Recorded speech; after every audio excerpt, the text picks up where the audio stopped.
بسم الله الرحمن الرحيم دمان شعبك الصومالي waxaan rabaa inaan la wadaago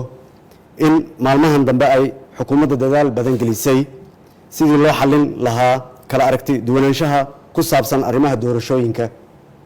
ee ay qabaan qaar ka mid ah dowlad goboleedyada iyo siyaasiyiinta kale ka ra'iisul wasaare ahaan markii aan kalsoonida weydiisanayay golaha shacabka waxaan ballan qaaday inaan dalka gaarsiiyo doorasho loo dhan yahay oo jawi nabdoon ku qabsanto kulankii aniga iyo madaxweynaha galmudug mudane axmed cabdi kaariye aan ku yeelanay magaalada gaalkacyo waxaan isla soo qaadanay inuu kaalin ka geysto hadallada lagu xalinayo tabashooyinka ay qabaan dowlad goboleedyada puntland iyo jubbaland waxaa marar badan ku celceliyey in ay albaabadeedu u furan yihiin cid walba oo tabasho qabta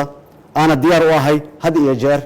inaan tixgeliyo aragtiyada kala duwan ee la xiriira fulinta heshiiskii doorashooyinkii abraacidii lagu heshiiyey sidoo kale socdaaladeedii aan ku tagay maamulada koonfur galbeed puntland iyo galmudug waxay qayb ka ahaayeen dadaaladii aan ku doonayay in dalka doorasho loo jiheeyo wixii tabashooyin ahna si xilkasnimo leh in looga wada xaajoodo shacabka Soomaaliyeed waxaa maanta muhiim u ah in la xoojiyo dowlad dhiskooda iyo horumarka ay xaqiijiyeen sanadihii la soo dhaafay si taas looga guul gaaro oo 40 sanaba mar ay doorasho daafuran dalka uga qabsoonto waa in dhammaanteen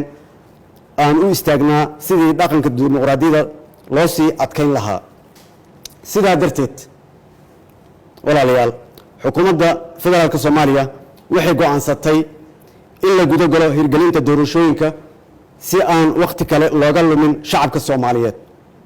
loogana fogaado wax alla wixii carqaladeyn kara fulinta heshiiskii